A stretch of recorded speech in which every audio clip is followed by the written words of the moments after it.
새누리당 유승민 원내대표는 이달 말 의원총회를 열고 사드 도입에 대한 의원들의 의견을 수렴하겠다고 밝혔습니다. 유 원내대표는 오는 15일로 예정된 당정청 회의에서도 사드 도입을 적극 개진할 것으로 알려졌습니다. 유 원내대표는 국회 국방위원장 시절에도 사드 도입 필요성을 적극 주장했습니다. 원유철 정책위 의장과 나경원 국회 외교통일위원장, 정병국 의원 등도 사드 도입론에 가세했습니다. 아니 핵을 보유하고 있다는 게 기정사실화되어 있고 그것에 대응해서 우리가 방어할 수 있는 무기 체계를 가져야 된다. 공교롭게도 사드 도입을 외치는 의원들은 비박계로 분류됩니다. 하지만 이정현 최고위원과 대통령 정무특보인 김재원, 윤상현 의원 등 친박계는 사드 도입을 공개적으로 논의하는 것은 부적절하다며 반발했습니다. 고도의 전문성을 요하는 사안을 가지고 당에서 의원총회를 통해서 자유롭게 토론해서 당론을 모으자. 이것은 위험한 생각입니다. 민경욱 청와대 대변인은 사드 도입과 관련해 미국의 요청이 없었기 때문에 협의도 없었고 결정된 바 없다고 말했습니다. 채널A 뉴스 김윤수입니다. 지금 뉴스 보셨습니다. 네. 그런데 윤상현 의원 얘기 저희가 보기 공감이 가거든요. 저는 고도의 전문적인 영역을 자유 토론하는 것은 곤란하다. 예. 그러니까 당에서 결정할 사안이 아니고 정부가 주도할 사안인데 당에서 결정하는 것은 부적절하고 거기서 또 전문가들도 아닌데 이렇게 논의하는 게 맞느냐 이렇게 문제를 제기한 거고요. 윤상현 의원의 이제 말이 좀 주목받는 게 최근에 대통령 정무특보가 됐거든요. 그래서 이제 청와대와 교감해서 나온 메시지가 아니냐 이런 해석들도 많았습니다. 아까 리포트에서 보신 것처럼 이정현 최고위원이나 친박계 의원들이 주로 그 주장을 하고 있기 때문인데요. 근데 윤상현 의원은 그러니까 채널A 기자와 만나서는 그 청와대와 이렇게 상의해서 한 게 아니라 내 생각이다 이렇게 선을 긋기는 했어요. 아니 근데 저 궁금합니다. 왜 친박 대통령과 친하신 분들은 사드 반대하고 말하지 말자고 하고 좀 덜 친한 분들은 사드 도입하자 그러죠? 왜 그렇습니까? 저는 그 속사정은 정확히 모르겠습니다만 일단 사드라고 하는 이 안보상의 중요한 지금 쟁점이잖아요. 예. 이 쟁점을 놓고 지금까지는 좌우 진보 보수가 거의 이념적 갈등의 양상으로 번져갔었는데 그것도 굉장히 저는 바람직하지 않다고 봤는데 이제는 새누리당 안에 집권 여당 아닙니까? 집권 여당 새누리당 안에 친박과 비박이라고 하는 일정 인형이 개파 갈등으로 번진다는 건 제가 볼 때 너무 볼썽사납다고 생각을 해요. 그래서 이런 식으로 비치는 것 자체는 모르겠습니다. 언론에서 이렇게 지금 하고 있는 것이 정확한지 모르겠습니다만 만약에 비박은 이걸 찬성하고 친박은 반대한다라고 해서 개파 갈등으로 번지는 건 제가 볼 때 우리 국익에도 전혀 도움이 안 되고요. 그다음에 지금 우리 기자님 말씀하신 것처럼 저 부분은 결국 정부의 굉장히 민감한 고민과 결정 끝에 나와야 될 대목입니다. 그러니까 집권 여당이니까 고민거리를 공론화해서 같이 논의를 해보자 할 수는 있습니다만 집권 여당이 결정할 내용이 아니에요. 조언을 할 수 있는 거지만 그래서 저는 저게 의총이라고 하는 그런 양식보다는 왜냐하면 의총이라는 건 아무리 비공개를 해도요. 다 국회의원들이 걸어다니는 입들인데 어떻게 의총에서 비밀이 유지되겠어요. 별의별 이야기 다 나오고 가보니까 진짜 비박은 다 반대하고 친박은 찬성하다. 이렇게 되면 더 엉망이 되거든요. 그래서 저는 의총이라는 방식은 제가 볼 때 적절한 방식이 아닌 것 같아요. 근데 저희 같은 이제 소민 일반 국민이 생각하기엔 그렇습니다.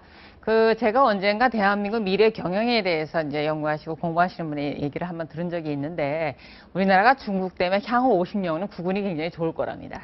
중국 덕분에?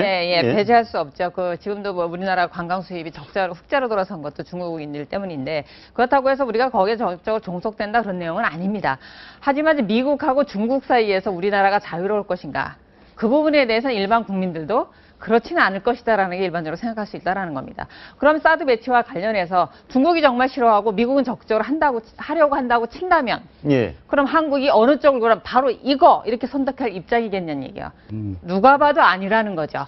그다음에 아니고 그다음에 빨리 결정해서 올 후폭풍이 더 클 거라는 걸 생각하면 신중해서 시간을 끌어도 상관이 없는 문제고 그다음에 여당 내에서 야당 내에서 정치적으로 통합을 해서 결정을 한들 그게 올바른 선택이냐. 그 정답도 지금 현재 없는 상태입니다. 그러니까 이렇게 의미 없는 일에 신중히 생각을 해서 우리나라 길게 갈 장래를 보고 생각을 해야지 이걸 말씀대로 개파라든가 이런 이익에 앞서서 이렇게 섣불리 논의를 하고 결정할 일은 아니라고 생각합니다.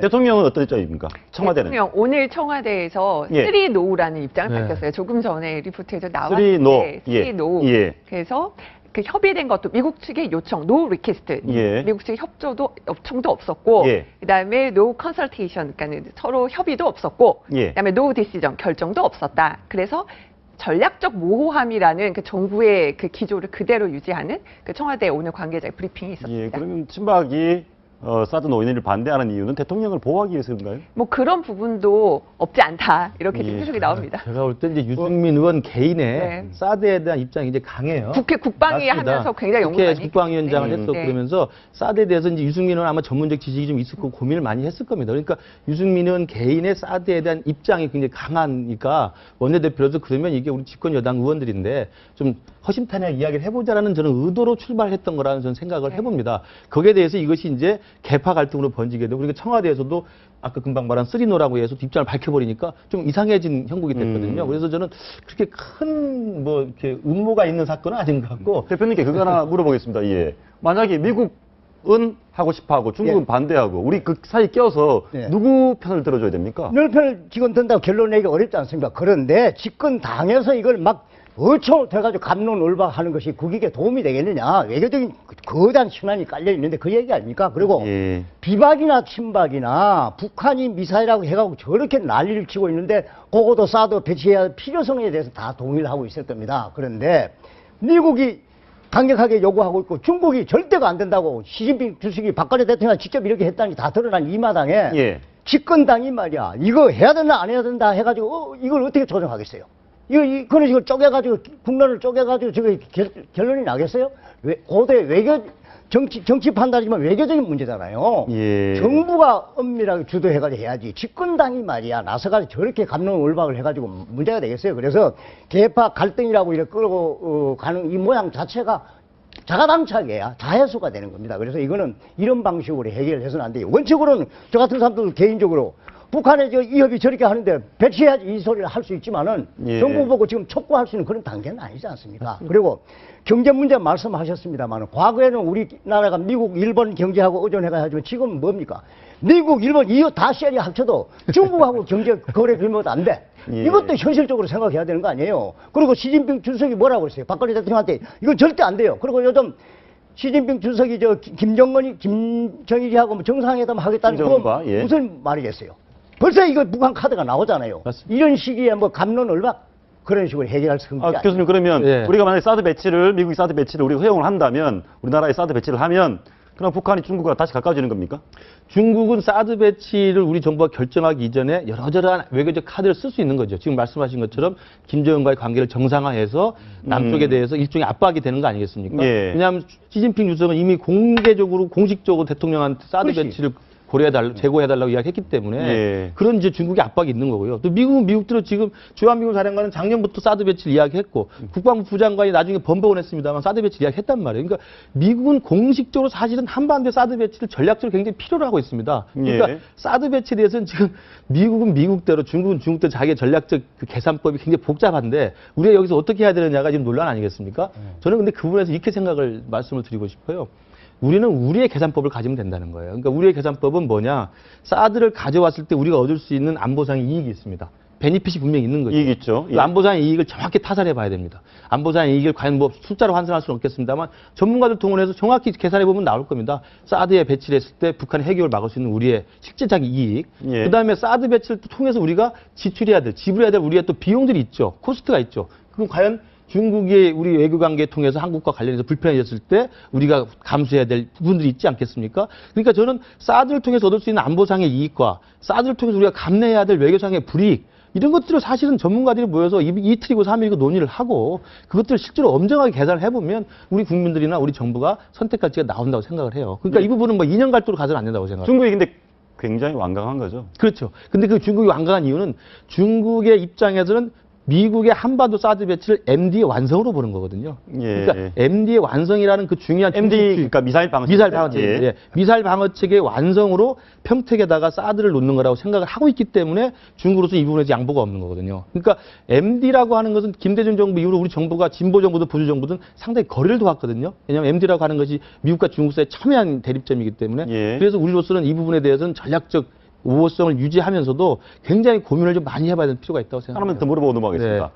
교수님, 북한, 중국 최근에 정상회담 한다고 합니다. 예, 예. 한다고 하면 우리가 조금 곤란한 입장이 되는 겁니까? 정상회담 하긴 합니까? 제가 볼 때 할 것 같습니다. 왜냐하면 김정은이도 나름대로 북중 관계 정상화를 위해서 이제 정상회담을 계속 요구를 하고 있는 거고요. 특히 5월 달에 지금 모스크바를 간다고 지금 붐업을 시켜놔서 갈지 안 갈지 모르겠습니다. 이것도 김정은식의 사실 외교 카드입니다.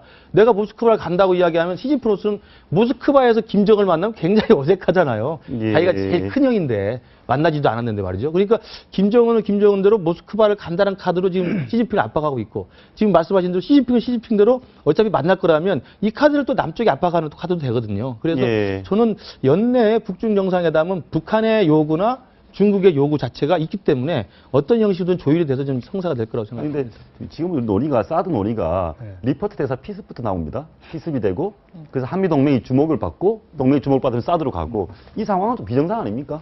비정상이죠. 아예 100대표를 모매하는 거 이상으로 비정상이죠.